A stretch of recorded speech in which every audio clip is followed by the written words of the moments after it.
हाँ जी, तो स्टूडेंट्स ये रही हमारी एग्जाम्पल नंबर 2.24 जिसमें वो हमें इतना बड़ा सर्किट देने के बाद कहता है कि मुझे भाई इसमें जो मतलब कि असल में हुआ क्या है स्टूडेंट्स, उसने एक कहने कनेक्शंस किए हैं कुछ रजिस्टर्स के, कोई पैरेलल कम्बिनेशन या सीरीज कम्बिनेशन, पता नहीं डिफरेंट कम्बिनेशंस है इसके अंदर, और करंट सोर्सेज और वोल्टेज सोर्सेज अटैच किए हैं। ठीक है, अब वो ये पूछना चाहता है कि ये जो पूरा सर्किट है इसमें जो वोल्टेज और करंट डिस्ट्रीब्यूट्स हुए हैं, मतलब कि तकसीम हुए हैं, वो जिस बैटरी से हुए हैं, यानी कि जौन सी बैटरी मैंने लगाई है मुझे उस बैटरी के वोल्टेज बताओ।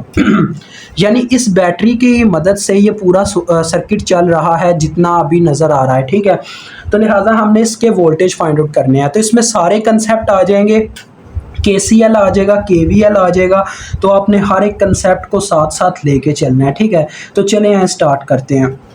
सबसे पहली बात बच्चों ज़रा गौर से सुनना कि यहाँ पे जो V0 वोल्टेज हैं, ज़रा गौर करो, ये V0 वोल्टेज हमें गिवन है 4 वोल्ट। यहाँ पे मैं चाहूँ तो अपनी I8 करंट मालूम कर सकता हूँ 4 वोल्ट की मदद से। कैसे? क्योंकि पैरेलल में वोल्टेज सेम होते हैं। इसका पता क्या मतलब है? ये देखो, ये जो वोल्टेज लगे हुए हैं ना, इसकी जो वायर हैं, वायर्स, वो 2 ओहम के एक अपर टर्मिनल 2 ओहम का यहाँ पे इस वायर के साथ कॉमन होता है और एक लोअर टर्मिनल यहाँ पे कॉमन होता है। वैसे भी आपको इतना तो पता ही है कि इस तरह से जब वोल्टेज मेंशन होता है तो उसका कहने का यही मतलब होता है कि इस रजिस्टर के क्रॉस इतने वोल्टेज हैं, यानी कि हम ओहम्स लॉ का इस्तेमाल करते हुए I8 को फाइंड आउट कर सकते हैं। तो ओहम्स लॉ का स्टूडेंट्स क्या फार्मूला होता है? V is equal to IR।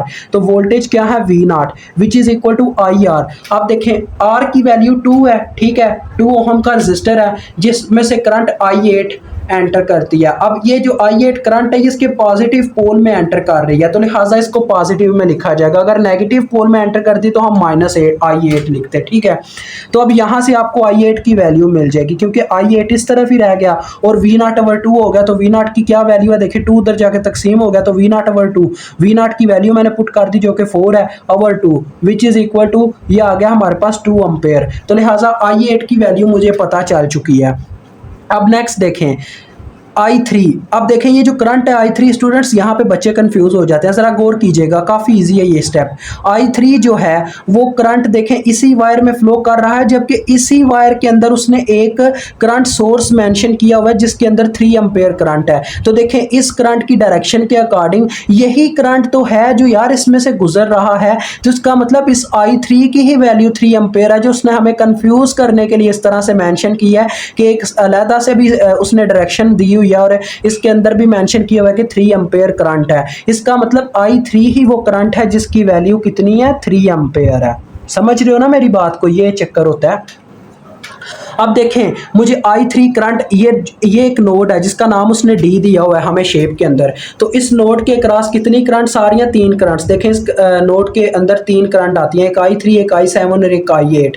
तो लिहाजा यहाँ पे अब KCL लग सकता है। KCL की मदद से मैं I7 को मालूम कर पाऊंगा, क्योंकि मुझे इस नोड के इर्द गिर्द जो करंट्स आ रही हैं, जो ब्रांचेज आ रही हैं, उनमें से सिर्फ एक करंट मुझे अननोन है, बाकी सारी मालूम है। तो आपने लिखना है यहाँ पे apply KCL eight node D, आप लिख लीजिएगा। तो KCL का क्या मतलब होता है? एक साइड पे हम एंटरिंग करंट लिखते हैं, एक साइड पे हम लिविंग करंट्स लिखते हैं। तो इस नोड के अंदर कौन कौन सी करंट आ रही है? 2 करंट एंटर कर रही हैं, एक I3 और एक I7। तो लिहाजा ये आ गया I3 प्लस I7। एक साइड पे आ गया एंटरिंग करंट्स का सम, दूसरी साइड पे लिविंग करंट्स का सम। तो एक ही करंट तो लीव कर रही है, तो एक ही करंट दूसरी साइड पे बस I8 आ गई। हमने I7 कैलकुलेट करनी है, तो I7 इधर ही रह गई।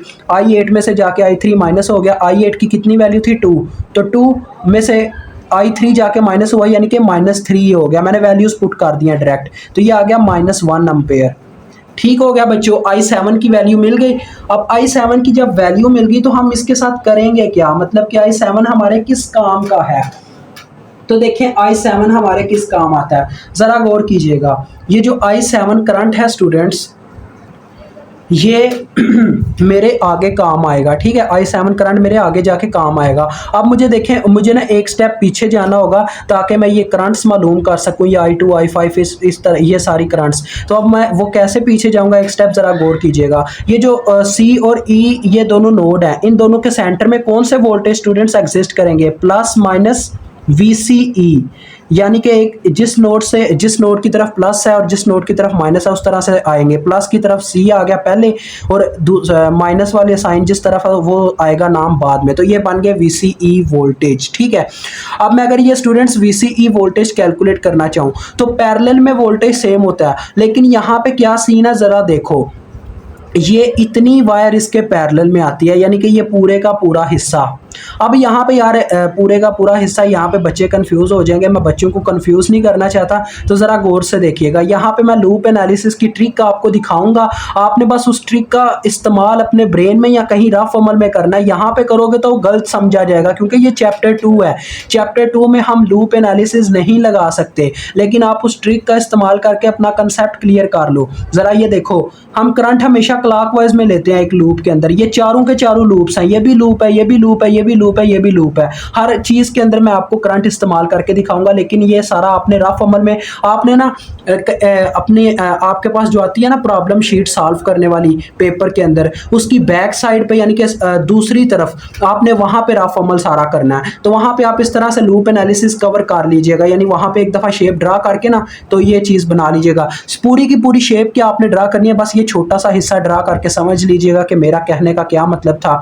ये मैंने एक करंट मेंशन कर दिया, यानी लूप मेंशन कर दिया। हमेशा करंट को आपने क्लॉकवाइज लेना लूप के अंदर। ये थर्ड चैप्टर का एक कंसेप्ट है जो आपको आज दूसरे चैप्टर में ही दिया जा रहा है, तो इसको हासिल करें। अब मैं VCE वोल्टेज स्टूडेंट कैलकुलेट करना चाहता हूं, तो इस करंट के अकॉर्डिंग आपने चलना है। अब मैं इस लूप के ऊपर KVL अप्लाई करूंगा, लेकिन आपने ऊपर लिखना नहीं apply KVL at loop this. ये सारा कंसेप्ट किसका है, तीसरे चैप्टर का। बस आपने उस ट्रिक का इस्तेमाल करना है। यही चीज़ है जिसे हम मैथ ब्रांड का जुगाड़ कहते हैं, यानी कि ट्रिक्स कहते हैं।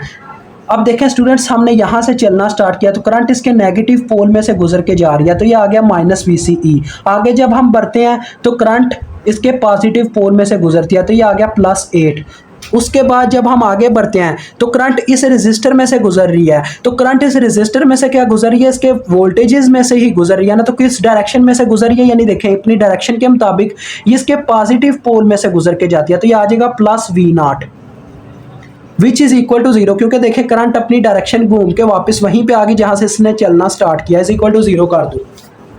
हम VCE वोल्टेज कैलकुलेट करना चाहते थे, तो नेक्स्ट स्टेप क्या होगा जरा गौर करें। VCE वोल्टेज दूसरी जानिब चले गए तो हमारे पास इक्वेशन आ गई 8 + V0, 8 + V0, V0 कितने थे 4, तो ये आपके पास वैल्यू आ गई VCE की 12 वोल्ट।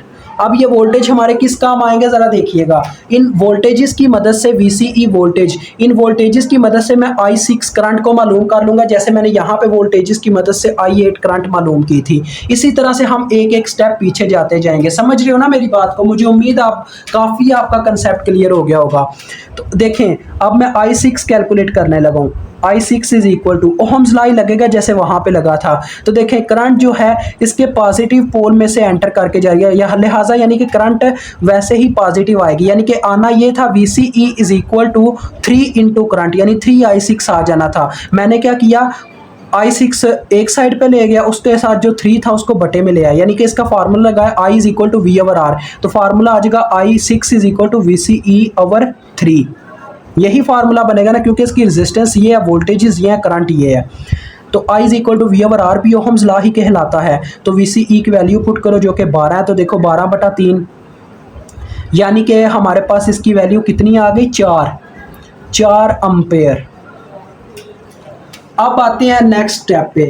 नेक्स्ट स्टेप हमारा क्या होगा, अब नेक्स्ट स्टेप कुछ यूं होगा, देखो स्टूडेंट्स कि जो अब यहाँ पे अक्सर बच्चे कह रहे होंगे सर तो बुक से देख के करवाए जा रहे हैं, उन्हें पता है कि यहाँ पे ये स्टेप करना है, यहाँ पे ये स्टेप करना है।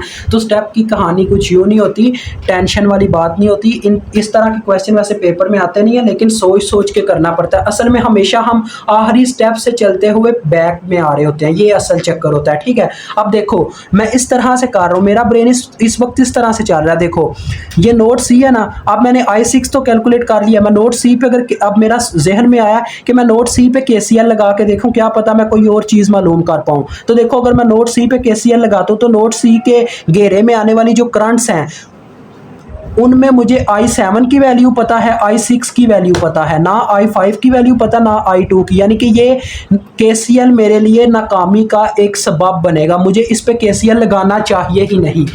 दूसरी तरफ मैं देखता हूँ कि ये नीचे एक और नोड है, नोड ई, इस पे अगर मैं KCL लगाता हूँ तो इसके घेरे में कौन कौन सी वायर है, ये तीनों वायर है, इसमें एक I4 करंट आ रही है, एक I6 और I8, यानी कि तीन करंट्स है जिनमें से मुझे दो की वैल्यू मालूम है, तीसरी की वैल्यू ना मालूम है, तो लिहाजा ये नोड मेरे लिए क्या कामयाबी का सबब बन सकता है, तो लिहाजा इस पे KCL अप्लाई कर देंगे।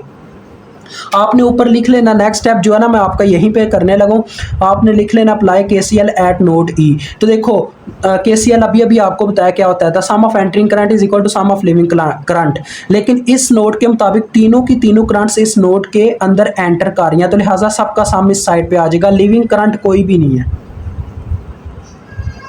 Is equal to 0। अब आप इनमें से I4 की वैल्यू कैलकुलेट करना चाहते हो तो नेक्स्ट स्टेप में क्या होगा, देखो I6 की कितनी वैल्यू आई है 4, और I8 की वैल्यू आपके पास कितनी थी 2, 4 और 2 6 हो जाएगा, 6 दूसरी जानिब जाके क्या हो जाएगा -6 एम्पेयर आपके पास I4 की वैल्यू आ गई। अब ये I4 मेरी मदद किस तरह से कर सकता है, मुझे ये सोचना है। देखें स्टूडेंट्स, अब मैं ये जो वोल्टेज है B से E तक के वोल्टेज ये कैलकुलेट कर सकता हूँ, किस तरह से ज़रा गौर कीजिएगा। B से E तक के वोल्टेज मुझे कैलकुलेट हो सकते हैं VBE, क्योंकि मुझे क्या मालूम है, इसमें फ्लो होने वाला करंट का पता है, इस 1 ओहम रजिस्टर में से जो करंट फ्लो कर रहा है मुझे उस चीज़ का पता है, यानी कि इस रजिस्टर के क्रॉस जो वोल्टेज एग्जिस्ट करते हैं उनका नाम है VBE। तो लिहाजा मैं VBE वोल्टेज कैलकुलेट कर लूंगा। देखें करंट इसके पॉजिटिव पोल में एंटर करता है, लिहाजा ओहम्स लॉ लगेगा करंट इंटू रेजिस्टेंस, तो 1 इंटू I4, तो I4 ही आ जाएगा, यानी कि हमारे जो VBE वोल्टेज है वो किसके बराबर है, -6 वोल्ट के। तो हमें VBE वोल्टेज पता चल गए। अभी आप पूछोगे सर VBE वोल्टेज कैलकुलेट करने का क्या फ़ायदा, ये मुझे ये चीज़ कैलकुलेट करने का ये फ़ायदा हो रहा है स्टूडेंट्स, ज़रा गौर कीजिएगा। VBE वोल्टेज अब मुझे मालूम है, अब ये जो 6 ओहम रजिस्टर है मुझे मेनली इसकी करंट चाहिए, ठीक है, मेनली मुझे इसकी करंट का पता होना चाहिए। जब इसकी करंट का पता होगा तो मैं ईजिली क्या कर पाऊंगा, I5 को मालूम कर पाऊंगा। अभी आपको सारी कहानी समझा देता हूं। देखो मेन मैं VS की तरफ आ रहा हूं स्टूडेंट्स, जो VS है ना उसने इस लूप की मदद से हल होना है, ये जो फर्स्ट लूप है, यानी इस पे लगाना तो अपना दिमाग है, लेकिन मेन चीज तो आप लूप एनालिसिस को ही मेरी ट्रिक समझोगे ना, मेरी इस ट्रिक का इस्तेमाल करोगे। तो देखो अगर मैं इस पे लूप एनालिसिस लगाना चाहूं तो मुझे किस किस रजिस्टर के वोल्टेजेस की वैल्यू चाहिए। देखो अगर लूप एनालिसिस लगाऊंगा तो एक तो इक्वेशन इसकी इस तरह से इक्वेशन बननी है, करंट इसके नेगेटिव पोल में से गुजरेगी -VS, जो कि मुझे मालूम करने हैं। आगे करंट जब आगे बढ़ेगी तो इस 2 ओहम रजिस्टर में से गुजरेगी, तो मुझे इस 2 ओहम के क्रॉस जो वोल्टेज पैदा हो रहे हैं मुझे उनकी वैल्यू चाहिए। तीसरे नंबर पे मुझे 6 ओहम के क्रॉस जो वोल्टेज है उनकी वैल्यू चाहिए। तो लिहाजा इसी वजह से मुझे I5 और I2 की वैल्यू कैलकुलेट करनी पड़ेगी, जो इनमें करंट फ्लो कर रहा है। जब करंट फ्लो होने वाला मालूम हो जाएगा तो इनडायरेक्टली इनके वोल्टेज कैलकुलेट हो जाएंगे। ठीक है, समझ गए हो ना। अब मुझे उम्मीद है यार काफ़ी हद तक आप क्लियर हो चुके हुए हो। अब देखो इनके वोल्टेज मैं कैसे मालूम करता हूँ। अब ये B और C नोड के दरमियान में रजिस्टर है, तो इसके क्रॉस जो वोल्टेज मतलब कि एग्जिस्ट करेंगे उनका नाम हम क्या रखेंगे, VBC वोल्ट, VBC यानी B से C के वोल्टेज। अब हम यहाँ पे क्या लगाने लगे हैं, देखें स्टूडेंट्स, मुझे I5 को मालूम करना है ताकि मैं I2 को मालूम कर लूँ, जिसकी मदद से मैं इन दोनों रजिस्टर के वोल्टेज मालूम कर पाऊंगा और मुझे VS मालूम हो जाएगा। तो लिहाजा मैं यहाँ पे क्या करता हूँ, अपना लूप वाला ट्रिक लगाता हूँ। ये सारा रफ अमल वाला है, ये लूप के जो मैं यहाँ पे सर्कल लगा रहा हूँ ना, क्लॉकवाइज डायरेक्शन में आपने लूप लेना है, ये सारा आपका रफ अमल है, ये ट्रिक है जिसको आपने इस्तेमाल करना है और उस्ताद की नज़र से बचाना है कि आप इस ट्रिक के इस्तेमाल से इक्वेशन बना रहे हो। ठीक है, अब देखो स्टूडेंट्स, यहाँ पे लूप लगेगा KVL, यानी कि यहाँ से मैं चलना स्टार्ट करूंगा और VBC मालूम कर लूंगा। तो यहाँ से हमने चलना स्टार्ट किया तो करंट इसके नेगेटिव पोल में से गुजर के जा रही है, तो ये आ गया -VBE। जब हम आगे बढ़े तो करंट इसके पॉजिटिव पोल में एंटर हुई, तो ये आ गया +VBC। जब करंट आगे आई तो करंट इसके पॉजिटिव पोल में एंटर कर गया, तो ये आ गया +VCE इज इक्वल टू 0, क्योंकि हमारा चक्कर मुकम्मल हो गया, करंट वहीं पे वापस आ गई। हमने VBC निकालना है, तो देखें नेक्स्ट स्टेप में क्या होगा, VBC इज इक्वल टू, ये VBE दूसरी जानिब जाके +VBE हो गया और ये VCE दूसरी जानिब जाके -VCE हो गया। वैल्यूज पुट करो, VBE की कितनी वैल्यू आई है आपके पास, -6, और ये वही VCE की कितनी आई थी, ये देखो यहाँ पे निकाली थी 12, -12, तो ये हो गया -18 वोल्ट के इक्वल, यानी VBC की वैल्यू है -18 वोल्ट। अब आप I5 की वैल्यू कैलकुलेट कर सकते हो। देखो मैं I5 की वैल्यू कैलकुलेट करता हूँ। ओहम्स लॉ लगाऊंगा जैसे यहाँ पे लगाया था, यानी वोल्टेज ओवर रेजिस्टर। तो देखो इसकी वोल्टेज, ये करंट इस रेजिस्टर में से गुजर के जा रही है, तो लिहाजा जब ये करंट इस रेजिस्टेंस में से गुजरती है तो इसमें कुछ ना कुछ वोल्टेज पैदा होते हैं। तो लिहाजा वो वोल्टेज जो पैदा हो रहा है, अगर हमें उन्हें का पता हो तो हम ये भी पता कर सकते हैं कि उसमें से कितना करंट फ्लो हुआ था। ये असल ट्रिक है। तो देखो हम ओहम्स लॉ लगाएंगे, यानी कि वोल्टेज ओवर रेजिस्टेंस आ जाएगा। इसके वोल्टेज की क्या नाम है, VBC, और रेजिस्टेंस की वैल्यू है 6। तो वैल्यूज पुट करो, VBC की वैल्यू है -18/6, तो ये आ गया -3 एम्पेयर। अब मुझे I5 का वैल्यू मालूम है। मुझे देखो VS को मालूम करने के लिए क्या दुश्वारी पेश आ रही है लास्ट में, बस इस रेजिस्टर के वोल्टेज मुझे पता करने हैं कितने हैं इसके क्रॉस। तो लिहाजा मुझे I2 का वैल्यू चाहिए। तो लिहाजा अब मैं C के ऊपर, यानी कि C नोड के ऊपर KCL लगा सकता हूँ। तो देखो आपने लिखना है apply KCL eight node C। तो जरा गौर से देखिएगा एंटरिंग करंट्स कितनी है और लिविंग कितनी है। अब तो लेवल हो गया, देखो I5 भी एंटर कर रही है, I2 भी एंटर कर रही है, और बाकी दोनों इसमें से बाहर जा रही हैं, I6 और I7। तो ये आ जाएगा इस तरह से, I2 entering currents I2 plus I5 is equal to 2 leaving current I6 plus I7। हमने मालूम करना है I2 को, तो I2 इधर ही रह गया और दूसरी जानिब I5 जाके माइनस हो गया। तो I6 की क्या वैल्यू थी, ये देखें 4। I7 की कितनी वैल्यू थी, ये देखें -1, और I5 दूसरी जानिब जाके क्या हो गया, -I5, तो माइनस इंटू -3 इस तरह से आ जाएगा। तो ये देखो +3 हो गया, 4 और 3 7 में से 1 निकाला तो 6 एम्पेयर करंट आ गया हमारे पास I2। अब हम क्या करते हैं जी, यहाँ पे ये वोल्टेज फाइंड आउट कर लेते हैं इस रेजिस्टर के, और अपनी मिसाल के लास्ट पॉइंट पे चले जाते हैं, ± VAC। ठीक है जी, क्योंकि A और C के दरमियान में इसका पोटेंशियल डिफरेंस क्रिएट हो रहा है। तो देखें करंट इसके पॉजिटिव पोल में एंटर कर रही है, लिहाजा इजीली हम इस पे ओहम्स लॉ लगा सकते हैं। इस रेजिस्टर में जब ये I2 करंट गुजरता है तो इसमें VAC वोल्टेज पैदा हो जाते हैं। तो लिहाजा हम क्या करेंगे जी, ओहम्स लॉ लगाएंगे। तो ओहम्स लॉ के according voltage is equal to current into resistance होता है। तो करंट कौन सी गुजरी, I2 गुजरी, और उसके पॉजिटिव पोल में एंटर हुई, तो लिहाजा प्लस में आएंगे। और किस रेजिस्टर में से गुजरी, 2 ओहम के, तो करंट इंटू रेजिस्टेंस यानी 2I2 फार्मूला बन गया, 2 × 6 which is equal to 12 volt. तो ये आपका सारा काम डन हो गया। बस अब लास्ट में ये लास्ट लूप पे KVL लगाना है और आपके VS वोल्टेज आ जाएंगे। तो चले यहाँ से चलना स्टार्ट करते हैं। करंट अपनी डायरेक्शन के मुताबिक इसके नेगेटिव पोल में से गुजर रही है, तो ये आ गया -VS। जब हम आगे बढ़ते हैं तो करंट इसके पॉजिटिव पोल में एंटर करती है VAC के, तो लिहाजा ये आगे +VAC। और उसके बाद जब हम मजीद आगे बढ़ते हैं तो करंट इस तरह से घूम के इसके नेगेटिव पोल में एंटर करती है VBC के, तो ये आ गया -VBC इज इक्वल टू 0, क्योंकि हम वहीं पे वापस आगे जहाँ से चलना स्टार्ट किया। और ये आपकी लास्ट इक्वेशन है। Now we solve it and our question is solved. तो VS उठ के दूसरी जानिब जाके +VS हो गया, और इस तरफ रह गया VAC -VBC। VAC की क्या वैल्यू है, 12 माइनस VBC की कितनी वैल्यू थी, देखें -18, तो ये इंटू -18 आ गया, माइनस माइनस प्लस हो जाएगा। 12 × 18 कितना होता है, 30। तो 30 वोल्ट आपका जवाब है। मुझे उम्मीद आपका समझ आ गई होगी। अल्लाह हाफिज़, अस्सलाम वालेकुम। अभी यार आपको अल्लाह हाफिज़ तो कर दिया है, लास्ट एक चीज़ बताता चलूँ। मेन जब भी आपके सामने ऐसा क्वेश्चन आया ना, आपने ये चीज़ समझनी है कि आपको किस चीज़ की मतलब ज़रूरत है। देखें पहला स्टेप ये होता है कि हमें VS को देख के ये हमारे जहन में आना चाहिए कि मुझे इस रजिस्टर के और इस रजिस्टर के वोल्टेज का पता होना चाहिए, ताकि मैं क्या कर सकूं, VS के ऊपर इस लूप एनालिसिस की मदद से VS मालूम कर सकूं। और दूसरा आपके जहन में ये स्टेप आना चाहिए कि अगर मुझे ये वोल्टेजेस मालूम करने हैं तो इन वो रजिस्टर्स में से जो करंट गुजर के इनके अंदर वोल्टेज पैदा कर रहा है उस करंट का मुझे पता होना चाहिए।